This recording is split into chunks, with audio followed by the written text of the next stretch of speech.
We all know the story of the Philippines. The stunning islands, the warm smiles, the resilience of a people who have faced every challenge imaginable. But what if I told you that story is about to change? What if a new chapter is being written right now, in real time, that will shake the very foundations of Asia? For decades, the world was fixed on nations like Thailand, a regional powerhouse dominating tourism, manufacturing, and attracting global investment. Their economy was the benchmark. But quietly, beneath the surface, a new force was gathering momentum. The Philippines is no longer just known for its beauty and its people. It's making headlines for something the world didn't expect. It is overtaking Thailand and stepping into the spotlight as Asia's newest economic giant. The question that every analyst, every investor, and every government is now asking is simple. How did they do it? And why is the world only just now starting to pay attention? This is the story of how the Filipino spirit, forged in resilience, is now translating into an undeniable economic superpower. If you're interested in this topic, hit the like button, subscribe, and type interested in the comments, and I will give you a heart.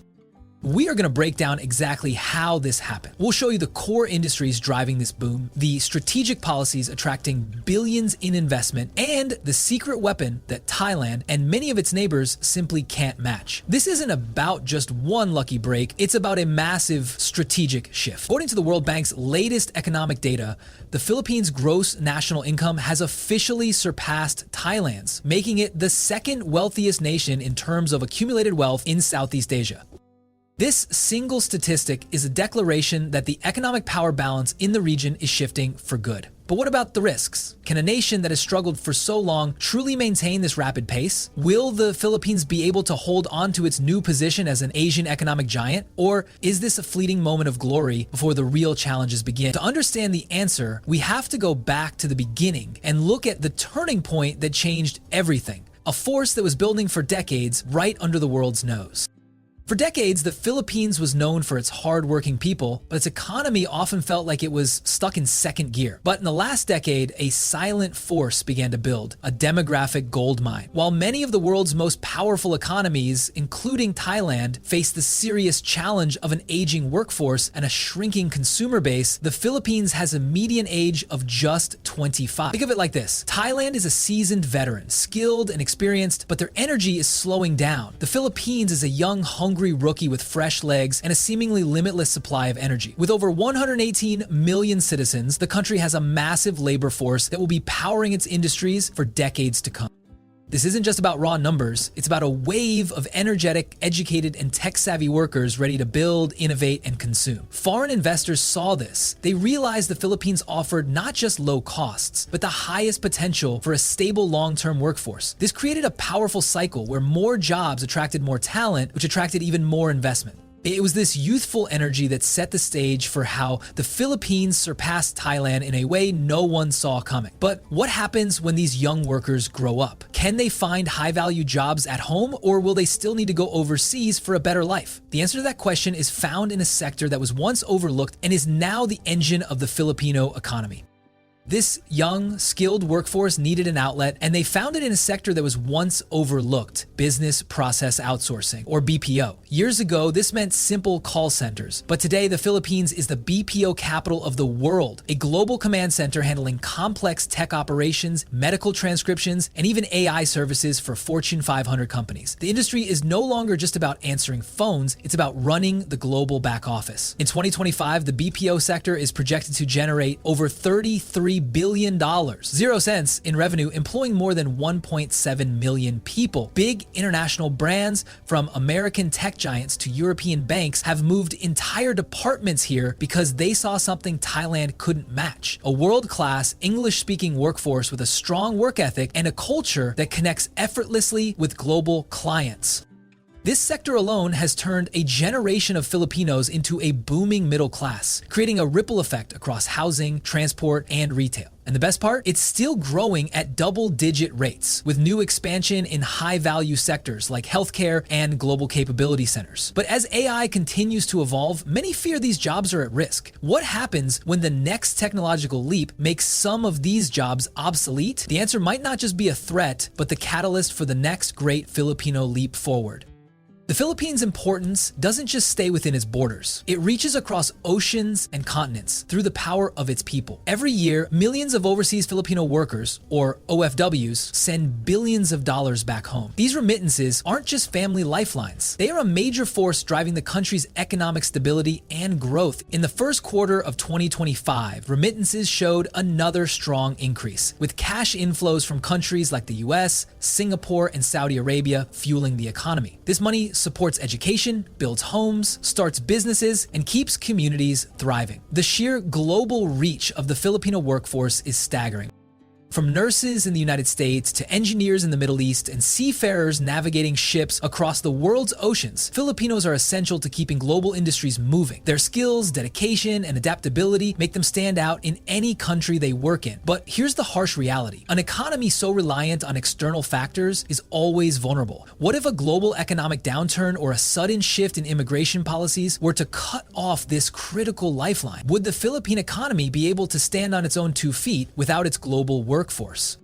For decades, the Philippines was known for its natural beauty, but its tourism industry was often overshadowed by its flashier neighbor, Thailand. But the story is changing. The Philippines is becoming a magnet for global travelers who want more than a vacation, they want a genuine experience. Today, people come here for wellness retreats, cultural immersion, and even medical tourism. Resorts are blending luxury with Filipino warmth, offering something no other country can replicate, a feeling of being truly cared for.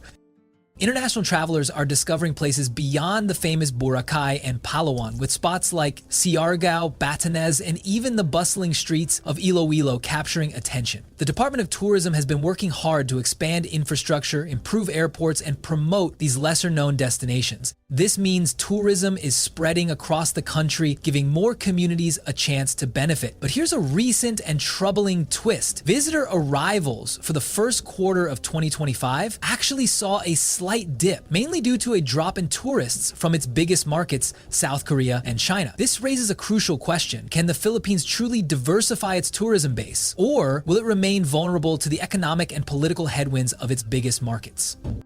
All the demographic power and cultural strength in the world can't create an economic giant without a smart, stable, and forward-thinking government. Over the past few years, the Philippine government has been working on reforms aimed at making the country more attractive to investors. This includes cutting unnecessary bureaucracy, improving infrastructure, and passing key laws that open more industries to foreign ownership. These legislative and policy changes are slowly changing how the world sees the Philippines, not just as a source of talent, but as a place where big business can thrive. Foreign companies, from tech giants to renewable energy firms, are now setting up offices and projects here. They're drawn by a young, skilled workforce, a strategic location in Asia, and a government that's finally taking bold steps to support long-term growth.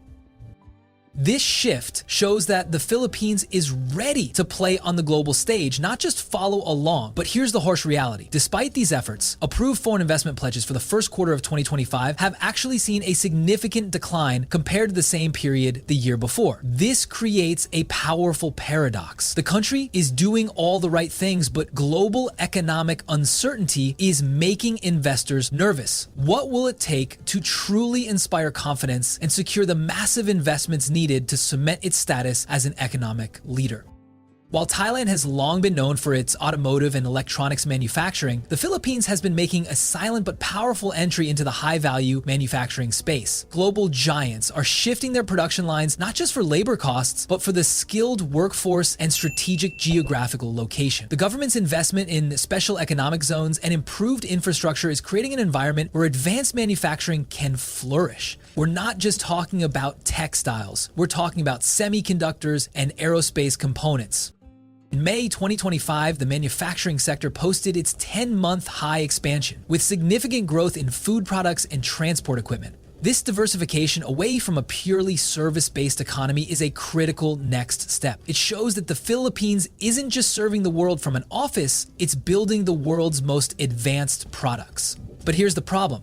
The global supply chain is more fragile than ever. With geopolitical tensions and trade wars rising, can the Philippines position itself as a reliable and stable manufacturing hub amid so much global uncertainty? The economic growth we've been discussing isn't just coming from massive international corporations. A quiet but powerful revolution is happening at the grassroots level. The Filipino entrepreneurial spirit, fueled by a growing middle class and access to new technology, is exploding. Small businesses are becoming big businesses. E-commerce platforms are empowering vendors to reach global customers directly, bypassing traditional gatekeepers. This isn't just about a few success stories. It's a seismic shift in a culture that used to rely on remittances and overseas work. For the first time, a new generation is realizing they don't have to leave home to find success. They can build it right there. This shift is a sign of a truly confident and self-sufficient economy taking root. But building a business in any developing nation is incredibly hard. Without the right access to capital, mentorship, and a clear regulatory environment, many of these promising ventures could fail before they ever get off the ground. How can the government and the private sector empower these local entrepreneurs to compete on a global scale? We've talked about BPO, but the digital economy in the Philippines is a different beast entirely. It's a powerhouse of content creators, freelancers, and online sellers. In 2024, the digital economy contributed 8.5% to the country's GDP, and is projected to grow even faster in 2025. The Philippines has one of the highest internet usage rates in the world, and this digital-first mindset is creating a whole new layer of economic activity, from online education platforms to gaming and esports. The Philippines is not just a consumer of digital content, it's a massive creator. This gives the country a huge advantage. It's not just attracting foreign investment, it's creating its own wealth from within. The fintech sector in particular is booming, with digital payments and e-wallets becoming a core part of daily life for millions. This digital transformation is a sign of a maturing economy. But here's where things get worse. Cyber threats, digital security risks, and the need for new regulations are a constant challenge. How will the Philippines protect its growing digital footprint and ensure that its citizens can thrive in a new, more dangerous online world? All this growth, all this potential is useless without a solid foundation. And for years, the Philippines was plagued by a lack of proper infrastructure. But that is no longer the case. The Build program is a massive, multi-billion-dollar effort to create new highways, airports, and railways. This isn't just about making travel easier, it's about unlocking the economic potential of the entire archipelago. New roads connect remote farmers to city markets. New ports allow goods to move faster and cheaper.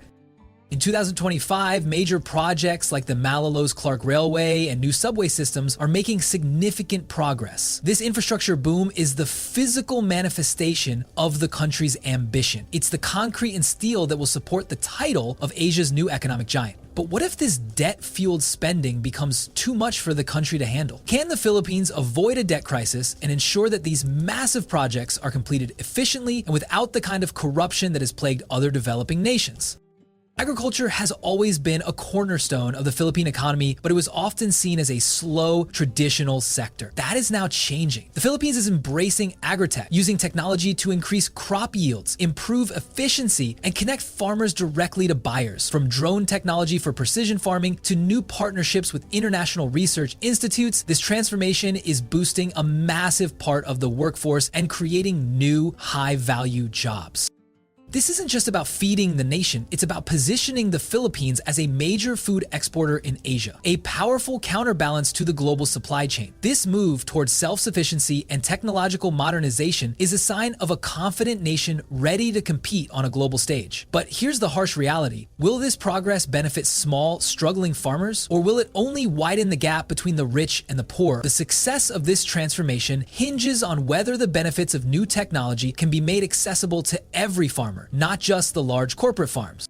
The Philippines is not just outperforming Thailand economically, it's beginning to exert a new kind of soft power on the world stage. Its growing economy gives it a stronger voice in regional trade agreements. Its strategic location makes it a critical player in global politics. We are witnessing the birth of a new regional power, a nation that can no longer be ignored. The country is stepping up to lead on issues from climate change to digital governance, using its newfound confidence to shape the future of Southeast Asia. The image of the Philippines as a struggling nation is fading, replaced by a vision of a country with a confident voice. This change is not based on luck. It's built on a foundation of economic and cultural strength. But a stronger voice comes with greater responsibilities and greater risks. Will the Philippines be able to navigate the complex geopolitical landscape of a changing Asia and avoid being caught in the crossfire of bigger global powers? The road ahead is filled with challenges, but the Philippines' rise is a testament to its people's ability to adapt and lead. This isn't a story about luck. This is the story of a nation that took its greatest strengths, its young people, its resilience, its deep culture, and turned them into a powerful economic engine. The Philippines surpassed Thailand not with a single trick, but with a relentless, unstoppable force of will. It's the story of a people who have proven that with the right mindset, they can turn challenges into opportunities. The debt-fueled infrastructure, the digital economy surge, the rise of the local entrepreneur, and the unwavering power of its people have all come together to create a single, undeniable truth. The Philippines has become Asia's new economic giant. The country is no longer just keeping up, it's setting the pace. This is not just a moment, it's a movement that will define the next generation. The world is watching, and it's finally starting to understand the full power of the Filipino spirit. While the world grapples with the transition to a greener economy, the Philippines is positioning itself as a leader in sustainable development. The country is blessed with an abundance of renewable energy resources, from geothermal and hydro to wind and solar power. The government has made a strong push for a green revolution, with ambitious goals to increase renewable energy's share in the national power mix. New investments are pouring into massive solar farms and wind turbine projects, not just to power homes and businesses, but to attract a new wave of eco-conscious international investment. This is a crucial step for the Philippines, as it is one of the most vulnerable nations to the effects of climate change. By building a sustainable energy grid, the Philippines is not just protecting its environment, it's building a resilient foundation for long-term economic growth. But here's the difficult part. The transition to renewable energy is expensive and complex. Can the Philippines secure the necessary funding and technology to make this green revolution a reality, especially with so many other pressing economic needs? The rapid economic growth we've been discussing has a dramatic side effect, an incredible pace of urbanization. Millions of people are moving from the countryside to the cities in search of a better life. This is creating a new kind of Philippines, with sprawling, dynamic megacities like Metro Manila, Cebu, and Davao becoming economic powerhouses in their own right. This urbanization is a double-edged sword. On one hand, it's a sign of economic opportunity and a concentrated consumer base that fuels a powerful domestic market. On the other, it creates immense challenges: traffic congestion, pressure on housing and public services, and environmental strain. The development of new smart cities and master plan business districts is the nation's answer to this problem, a way to channel growth into more sustainable and livable urban centers. But building these cities takes time and resources. Will the Philippines be able to manage this rapid urbanization and avoid the pitfalls that have plagued other rapidly developing nations? The future of the country will be determined not just by its national policies, but by the livability and opportunity of its cities. The Philippines surpassed Thailand not with a single stroke of luck, but with the combined will of its people and a government that finally got its act together. From its growing demographic power to the unstoppable BPO industry, from remittances shaping the economy to a booming tourism scene, every factor is stacking up in the country's favor. This is not just about numbers or trends, it's about a nation standing tall on the global stage, proving that progress is possible when people work together, dream bigger, and never give up. The Philippines is not just holding its ground, it's rising faster than many thought possible, and the world is finally paying attention.